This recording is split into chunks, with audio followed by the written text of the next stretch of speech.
So hello everyone, I hope you can hear me well. So my name is Josef. I work in mobile platform at Glovo as a mobile engineer. I'll be talking about modularization, and we will talk a lot about graphs in connection with modularization. So first, let's look at our agenda, like what we'll be talking about. So first, why? The most important question, like why we even talk about modularization, like why it's important, why it matters. Then we will explain what is a module graph. Like we'll be talking a lot about module graphs, so I will try to explain like what it actually means. Then we will talk about something like module rules. Module rules basically is like a way how to organize our module graph and how to like make it better at the end. And then also we'll measure our modularization. This is also what we try to do at scale because like we have a lot of modules, like it's very difficult to actually do it right. So we'll introduce some metrics and show you how actually we can measure modularization and how we can say it's good or bad. And then we will share some common traps and solutions, something we've seen, something we learned. And then business impact, again, the most important thing, like we are not doing it for fun, we are actually doing it from some business reasons. So why? Scalability. So our apps are getting big. We have a lot of teams, like we have around 15 teams at mobile working at the apps. So we need them to scale. We ship like at the end monolithics, binaries inside of stores. So we need to scale. Build time. Build time is also an important thing. Like engineers need to be productive. Like build time is a big kind of killer of productivity because it becomes very slow at the moment. Like you have too many codes because our product is increasing over years. Collaboration, that's another important thing. So what we want is like we want to isolate the works of the team so they can be like autonomously more effective and they can basically deliver fast and they can collaborate easily when they need to collaborate between teams. But if they don't collaborate between teams, like we want them to be autonomous and effective. Ownership, that's another big thing. So basically we want to separate the code base we have like between those 15 teams and we want them to be able to autonomously own and be responsible for the code they actually ship and develop. Reusability, that's another big thing. So we have a piece of a software, so we want to reuse them in different features. So module can be a way how to actually encapsulate them. And architecture, that's like on purpose, like a last piece, because you can have the best architecture in the world without modularization, but you can kind of support it with modularization. So why not? This is also very important because there is many reasons why not to modularize.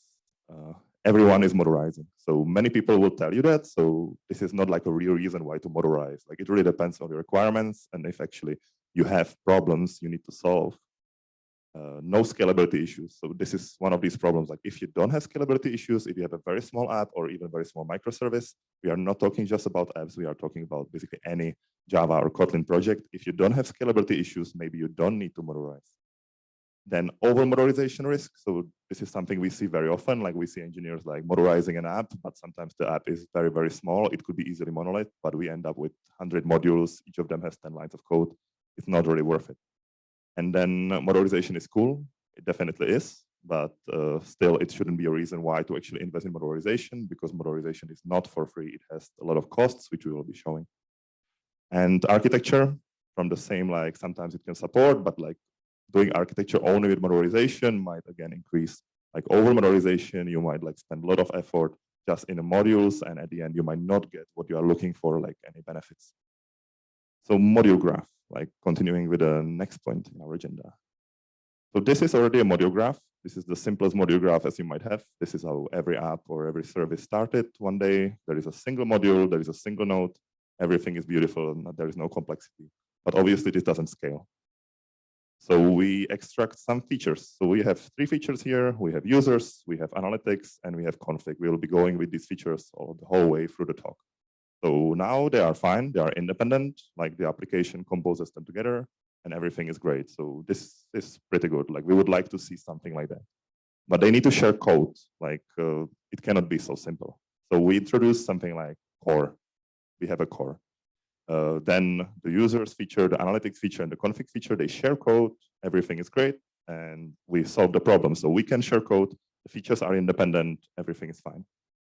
But then this happens. So users actually need to report analytics, so they need to depend on analytics module.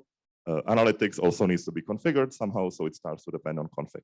So just these 2 connections happen. And basically, it can be just 2 lines in your code which connects the 2 modules together. You don't really see this happening. But actually, this is what happens. So this, at the end, like is a list. It looks like a graph, but if you follow the red line, you will see it's a list. It's a list, and all the modules depend basically on everything. This is what we don't want to, because basically you are losing all the benefits you are looking for. The build time will be bad. The dependencies between these will be large. Basically, everyone here depends on config. So there is a huge coupling. This is what we don't want to, but it's very easy to slip into this situation. But this is the reality. So, like the graph before was very simple. This is something we need to work with. So just like drawing graphs is not good enough. So we need to introduce something better. So why we talk about module graph, like why we show something like that in the first place? Scalability impact. So the graph is like highly correlated with the way how the teams have their code split, how the build actually builds, how the features depend on each other, how the teams communicate with each other. So it's tightly coupled with scalability. The build time impact is directly there. So based on the way how the module graph looks like, you have a less or more performant build. And then team dependencies impact, this is basically the same. The graph can kind of model you, okay, this team owns this module, the second team owns another one. It means this team actually depends on each other. And we can actually visualize that. So we can see it. It's something we can look at. Like, yeah, it's very useful to actually look like, this is what our app is. This is how our app looks like inside. And it's measurable. This is the most important thing. So using that graph, we can actually introduce some metrics. And then based on these metrics, we can say what is good, what is bad, what we need to improve. So build time and modularization. So this is also another important metric. So in theory, more modules means faster builds. In more modules means more tasks when it comes to Gradle, but the same case is also for iOS. The same case is also for backend development. More tasks means bigger build graph, and modules have a cost. They are not for free. So basically what it means, like more modules doesn't necessarily mean better build time. Then how to explain that? Through the task graph. So basically all work in Gradle is a task. Like if we have a different build systems, it can be called task or it can be called target or something similar. But at the end, the principle is the same like anything. If you build Kotlin, it's a task. If you assemble your application, it's a task. If you build resources, it's a task. Everything is a task. So plugins add a task when it comes to Gradle. So Kotlin plugin as a task, in case we talk about Android, it adds some tasks specific to Android. And basically what Gradle does, it composes a task graph. Like this is how it could look like. So the task graph, this is a very simple one. So we can see the assemble debug. This is what is creating our application. It first needs to compile Kotlin and compress assets and do a few other things. So basically, this is what's happening. Obviously, the graph in reality has thousands of nodes. And then we can see how this kind of manifests with modularization. So this is where we were before. So this is a good module graph. So the features are completely independent. Users, analytics, and config are completely independent from each other. So it's great. So this builds in 20 seconds. As you follow the red line, basically first we need to build core for 3 seconds, then users build for 15 seconds, and then the application for 2. So this is great. But then we end up with this, like just 2 small connections, like we don't really notice because you don't see this as an engineer when you work. And this is what happens. So before, the feature users, analytics, and config, they were building in parallel. They were beautifully parallelized, like we were using our machine to the maximum, and we built for 20 seconds. Suddenly, they became serial by 2 small connections. So right now, we have a 40 seconds build time. You don't necessarily need to see it immediately because Gradle and other build systems, they have like caching in place and they have some other features. But overall, this is what happens. Like you suddenly double your build time. So let's introduce some module rules to basically make our module graph better. Module rules basically means that module has a type. Like if you look on a different talks about modularization, it's very, very similar. Like module has some type, like it's an attribute, like you assign to a module, it can be a feature, it can be core, or it can be some connections, whatever you think about it, but it's a type. It's like somehow you classify what module we talk about. And then you add the rules on that. Basically, this module cannot depend on this module can depend on this type of module. So the type is basically the key attribute we add on top of modules. And they can be enforced. So this is another important thing because as you want to scale, like you might have some rules which are agreed, but without enforcement, basically engineers will not follow the rules because it's very easy to forget. It's very easy to make a mistake, or you just simply don't know. At the moment, you have like so many people contributing. It's just really hard to know about everything is happening. So the enforcement is critical. And they are measurable. So at the moment you like add an attribute to a module, you can start like measure like which types have how much lines of code, which types has like which connections, and these types basically help us to measure the module graph. So this is the module rules we use at Glovo. So I will start like from the top, which is like the simplest one. It's app, it's the application. It's at the end what our users are getting. So this is the simple thing, which can basically depend on everything. Then we have like a 3 different types, which are called implementation, API, and share types. So what I want to highlight, the naming is not so important. Like what is really important is like we have somehow classification of the modules, and like the same type cannot depend on each other. So if you see the red lines, it basically means like implementation module cannot depend on implementation. It can depend only on APIs or share type. The same thing applies to API, and the same thing applies to the share type. So this kind of gives you like 3 layers, what can depend on what. So this is something what we can measure, what we can enforce. Like sometimes like different companies call it, instead of implementation, feature, or you can call it public and private, or interface or contract when it comes to API, but it doesn't really matter. What matters is you somehow like name your types of modules. So implementation, API, share types is what we named it, but the name is not so important. Important is like the rules, what can depend on what. So let's go to bad module graph. So like how we can actually make it better. So we were saying, okay, we have 40 seconds build time. So let's talk in terms of build time, how to make it actually better. If you look at it, first we need to build core, then config, analytics, and then users, and then apps. So this gives us together 40 seconds. So this is better. What we can do, we can extract config API. Typically, it will be just an interface of that config. It might be just one class really, or one interface, or one protocol based on platform, but only the thing which actually analytics need to consume. Like they don't need to consume the whole module. They need to consume possibly some service or a simple interface, which can build very fast and which can be also really like easy to maintain, and everything else can kind of become independent. So we extract config API, and this is already better. So if we look at the build, we build core for 3 seconds. Config API kind of can build in parallel with that and actually finishes faster. Then we can start building feature analytics config together. And after we finish compilation of feature analytics, we can go with users. And then we can build the app. So this gives us 30 seconds. So this is already better. So we can apply the same technique to analytics. So analytics is the same case. Like it needs to expose some feature or some simple interface.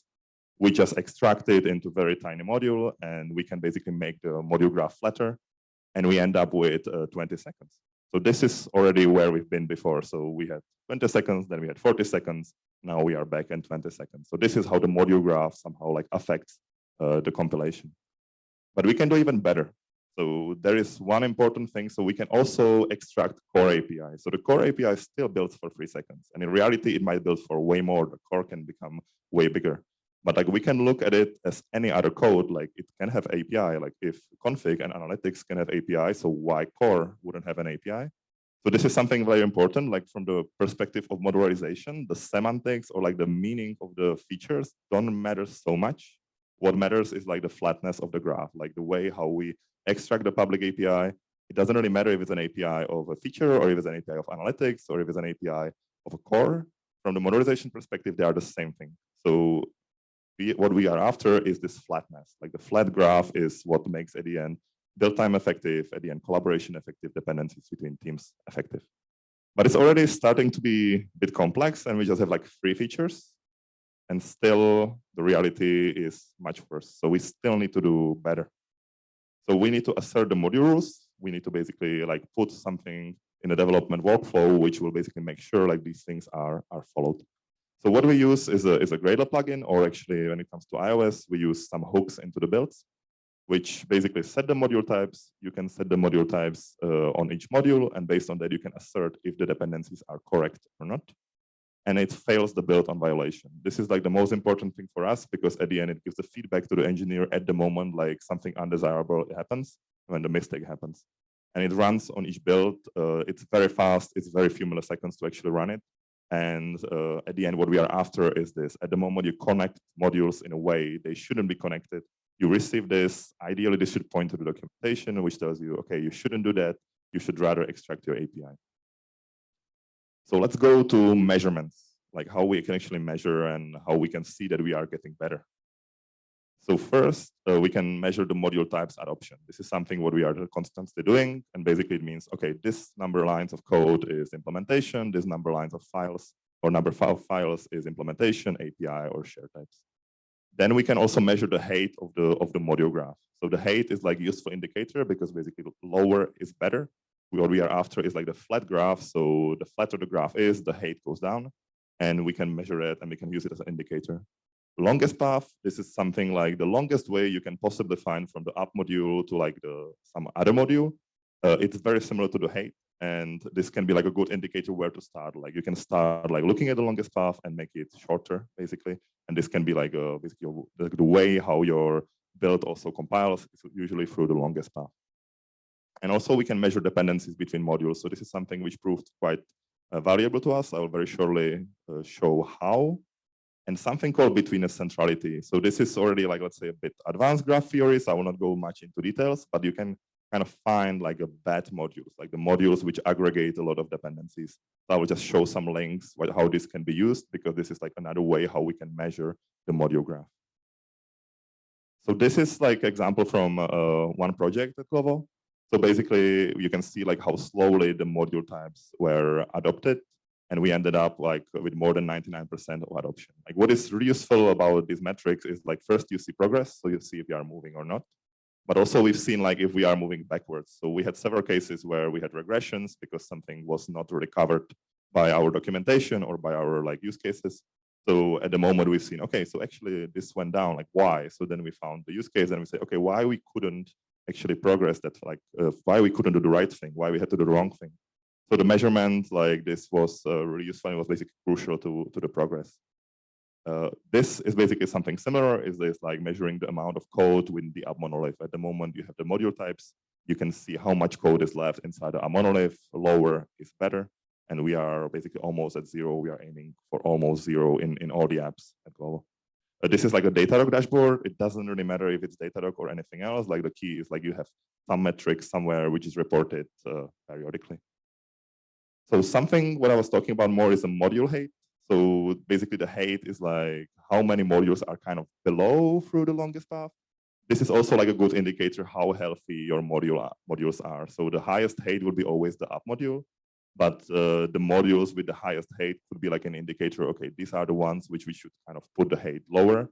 And typically it means like breaking some dependencies.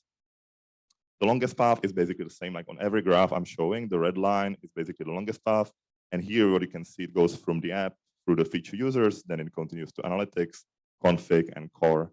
Like when we started with the project, like it's very useful to actually like look at the longest path and say, okay, how we can break it. Like in the previous example, this is what we were actually doing. We are breaking the like some of the elements of the longest path.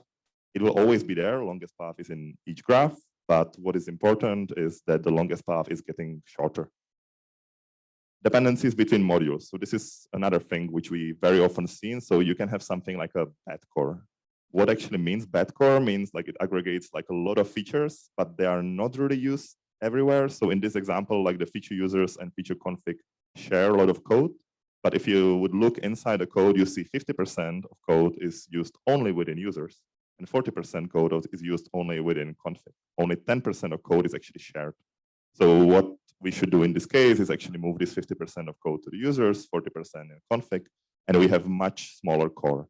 Obviously, once you have like way more modules, it becomes way more difficult to spot, but it's something we can actually measure.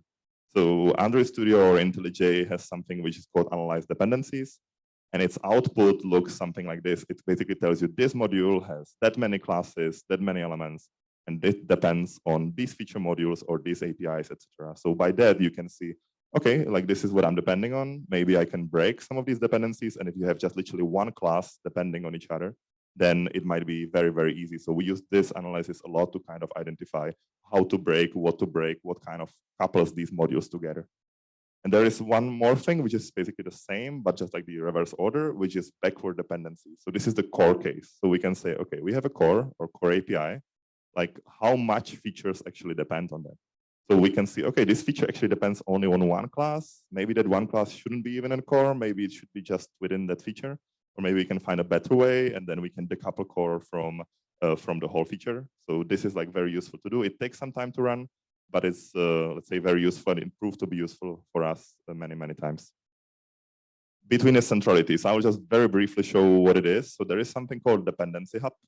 And what it basically means, like it's like a module which has like a lot of things which it depends on. So you have like a module which depends on 5 things here. But you have also many modules which depend on this module. So if you think about it, this is a definition of bottleneck. Like everything is kind of wrong here because like the build has to wait for all this. So everyone has to wait for this module to build. Also, if you depend on it, like if you own this module, everyone depends on you. So this is something which you can actually measure and you can find, and this is something which should be avoided. Like a lot of incoming, at the same time, a lot of outgoing dependencies. So there is a great talk from Siggy Johnson from Tinder. I would recommend you watching it if you're interested into that, focusing just on that. And there is like a tool like called Gephi, which can like help you with managing the graph and actually measuring this for you, which will just output you. You don't really need to understand what that betweenness centrality is, but it will output you. Okay, these are the bad modules. These are the ones which are actually bottlenecks for all your development. And then let's go to common traps and solutions. So too many modules. So we keep seeing that not just at Glovo, but in many other companies we speak with. It's like, it's a very common thing to over modularize. So it's like, okay, let's have modules. Why? Doesn't really matter. Let's have a lot of modules. So this keeps happening. Buckets, one place for all. So we have many different cases, which I'll be showing very shortly. It's like, okay, let's put them in one place. This typically brings many dependencies from these many places into one module.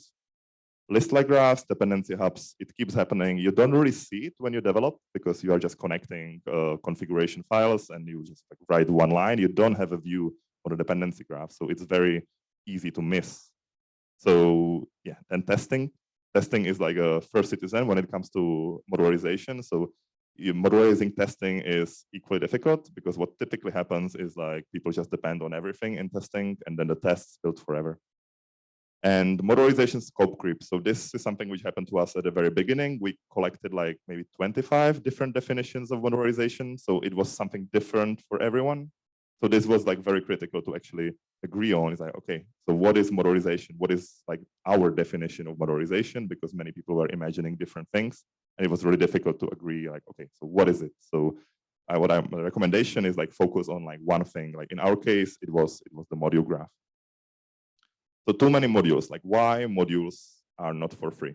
So build time cost, which we measured on actually M1 machine, which is basically one of the most powerful like personal machines you can have right now, was 100 to 800 milliseconds build time cost per module. So if you have hundreds of modules, this can go, let's say, very, very high. 200 to 500 milliseconds for Gradle sync, in case you use Gradle. So this was also like a quite high number. And I'm talking about like no-op modules. These modules don't have to have any code. It's just because they exist. They create tasks, and the tasks have some costs. So Android Studio or IntelliJ, they need to index them. They need to put them inside the IDE. So there is a cost which we measured. Module value needs to justify the cost. This is kind of the conclusion. So don't modularize just because, don't create a module just because it feels like it should be a module. There should be some value, like you should get either a build time improvement or you should get some isolation improvement or ownership improvement, but there should be something to justify that cost because that cost is not zero. We've seen 600 megabytes of data generated by a single module. So there was a moment where basically we started having failures on CI. And we were like, what's happening? Like, why 20 gigabytes machine is running out of memory, like out of storage, actually? Like, what's that? And then we found out the reason was actually modularization and a bad module graph, because like the dependencies or the build data, they're accumulating as you go up the graph. And we literally seen one module which had 600 megabytes. We've seen many having close to the number. So basically the solution was, okay, we need to flatten that graph and basically that solve that problem. And large modules without dependence are fine. So this is another like important like takeaway, because quite often we see engineers like reluctant to big modules. Like when I say big modules, I mean 10,000, 20,000 lines of code. They are fine as long as nobody depends on them. So if the moment like we had like a lot of discussions like, yeah, please can you merge modules? Usually there was like a lot of resistance, but at the end, like if the module doesn't have anyone to depend on, they are okay. Like you have incremental compilation of the module. If you don't work on that module, it's cached. So you don't pay any costs. So large modules are okay as long as they don't have nobody depending on them. One place for multiple features. So this is another very typical case. So feature toggles, for example, feature flags. So it's very common practice to put everything into one file, but then you have like one place which aggregates absolutely everything. Application startup, you need to initialize libraries, you need to initialize your services. Different modules need to do different things on application startup. What typically happens, people just like connect them together in one place. And this again creates like a dependency hub, like where everything connects. So there is like, this is like a common enemy of modularization. Login, logout is the same case. You need to perform routines on login, logout, HTTP headers. You have a location module which needs to submit location headers. You have some session module which needs to submit session ID as part of each request. So it's all the same case. Deep links or navigation. This is like very similar. You need one place which knows kind of how to navigate or how to dispatch deep links. So how to solve it? There is like, it might look like maybe too fancy, but it's something called plugin approach. If you think about it, it's just a glorified collection. This is all what it is. So how it actually feels like some of the modules defines an interface or protocol, doesn't really matter. And then other modules contribute to the collection of these instances of these interface. How it works, like you can somehow put them together. And then someone who's using these plugins is just iterating over them one by one. And this is how you can kind of split the modules. You just need to put them together inside the app module. On Android, we do it with dependency injection, but you can do it by any tool. But this is the way how you can actually do that. But at the end, it's just a collection. Like testing is very important here because like the app in theory, since it's a plugin, it should work without any plugin. So we had some cases where we basically forgot to register the plugin into the collection and then the app was working, but actually there were bugs as a consequence.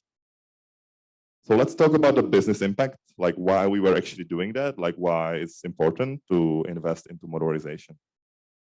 So modularization takes engineering time. Like, yeah, we spend quite a lot of time actually on modularization, and we will spend probably even more. And time is the most precious asset. So it's the most important asset Glovo has right now, like engineering time. So basically, we need to convince our leadership to actually work on that, like to invest into that as an investment, because we believe it's an important thing to actually modularize our products. So don't do modularization just because, but try to measure, try to somehow justify like why we actually modularize, because there is a lot of things which we can measure. So build time, this is maybe the most, like the easiest one, because its time is directly measurable. You basically just need to aggregate the data. So what we've seen 33 to 70% build time improvements on local builds. And this is just modularization. So we basically did a bit more improvements, but this is something which we kind of did experiments on, and it seemed like, okay, it's just modularization. Just modularization gives us, in these cases, 33 to 70% local reduction. We also got like 50% CI reduction, again, purely based on modularization. So based on our experiments, this is what we've seen if we kind of flatten that graph. So this kind of translates into less time spent on build, but the consequence is actually engineers build more. So we see like more builds per engineer at the moment the build time actually decreases. Like all in all, it's 50 hours a month local build time. This is like for one app. So we have like 4 apps. This was literally just for one of them. And yeah, this is already worth some investment. This is 50 hours a month, like direct saving. And I'm talking about direct, like there's also some indirect of context switch, which is very difficult to measure. Collaboration impact. So we have a lot of engineers working on the app. So single module contributions are faster. This is the hypothesis. So we say, okay, if engineer is working only on their feature, it means they are more effective. It means they know that feature. It means they can compile faster. It means basically the code review is faster because like it's kind of like isolated and it's like unified work. So what we measured is like the PR funnel, like basically from like opening the pull request until merge it is 25% faster if it's just a single module. Like this is something what we measured based on our data, 25% like impact and improvement. What we also measured is like how we modularized. We basically got more of these pull requests. So like let's say like 1 year ago, it was maybe like 35% only had like single module and it had multiple modules affected. Now it's around like 50%. So basically we increased the percentage of these pull requests which touch a single module, which means like this is what we want because we want these single module contributions. What we did, we basically used GitHub API. We just dumped it into some analytics or actually a spreadsheet. Like you can do amazing things with spreadsheets. So what we calculate is like, again, similar like 50 hours a month only on the pull request funnel within a single app. So this is the benefit we got based on these calculations. And we also believe we can get even more as we improve the modularization. So once again, business impact. So we have 100 hours of month direct saving per one app. Another 100 indirect. So this is like also important, like not everything can be measured. So there is a thing like context switch, like which basically like it's kind of proven that it takes you approximately 23 minutes to come back into focus. If you get a long build, you check your email or you basically start like you switch focus. So there's a lot of time which can be like saved indirectly, which we cannot prove, but this is what we kind of firmly believe, that this is kind of helping us to basically be more productive. So we have some hard data, but we also kind of believe there is way more time actually saved. Scaling. So basically one app stopped exponentially growing. So what we kind of observed in last 2-3 years is every app increased by 50% year to year, which basically means the apps doubled every 2 years. And basically one app which we kind of achieved the desired modularization, it's stopped. There might be obviously like multiple reasons for that, so it's not a single reason, but like the other apps keep growing, like slowly slowing, like start slowing to grow as we modularize. But we've seen this impact basically because the hypothesis there is, okay, we better organize our product right now so we can clean up more, we can basically remove some unused code. It's just became easier. And ownership. So this is also a big one. So I don't know how it works in other teams or in other companies, but for us, like it's very difficult if you have 15 teams to migrate, for example, from one library to another. It's really difficult because you need to talk to a lot of people. Teams have different priorities. So what it really helps if you have the code modularized, you see some library A is used in 50 modules. So you usually mean, okay, so 50 modules has to be moved from one library to another one. You can basically use incremental steps from move from one to another. So basically ownership can be used for like this kind of big projects which scale across the company at the end. And so now what? So thank you for coming. We spent some time together. So what we should do with this, like what to take from here actually from this discussion or from this talk. So clarify why you want to modularize. There is like many projects at Glovo actually, not only like mobile ones, but there is also a lot of like, there's a web one, there's some backend modularization. So it's crucial to say why, like what do we want to achieve? Like, do we want to scale or do we want to just get a faster build time? And then, yeah, why we actually modularize. Then you can visualize your module. It really helps to kind of start reasoning like about your product. It's like, okay, so this is what we have. And then you can start discussing this is what we would like to have. And then you can define some rules and then you can assert on them. So this is something what was a key for us, like the assertion and actually definition. Do you want these rules? We want them to work like this. And then you can scale your product. This is at the end like what we are here for. So once this happens, I encourage you to do that. And then you can prove business value and measure. So this is really important. So once you clarify why you are doing that, there are ways how to actually prove that it brings us business value or not. Like that's also important because if not, then it might be a way to pivot into possible different solutions or maybe less modularization or maybe just like a different type of modularization. And then tell others about it. So I know at least about 5 different teams which modularize. So it's, this is kind of like the experience here is shared from mobile projects, but at the end, there was actually not a single word about Android or iOS in the presentation. It's more like, okay, so we talk about graphs, we talk about how teams depend on each other. So yeah, please talk about it because like there's many problems which are common across platforms. And by that, thank you very much. If you want to see references, there is one. So thank you.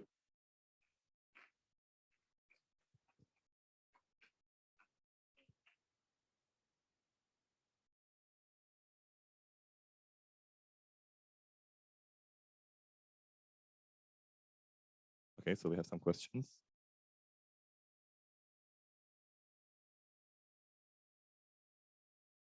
I can actually read them from my laptop.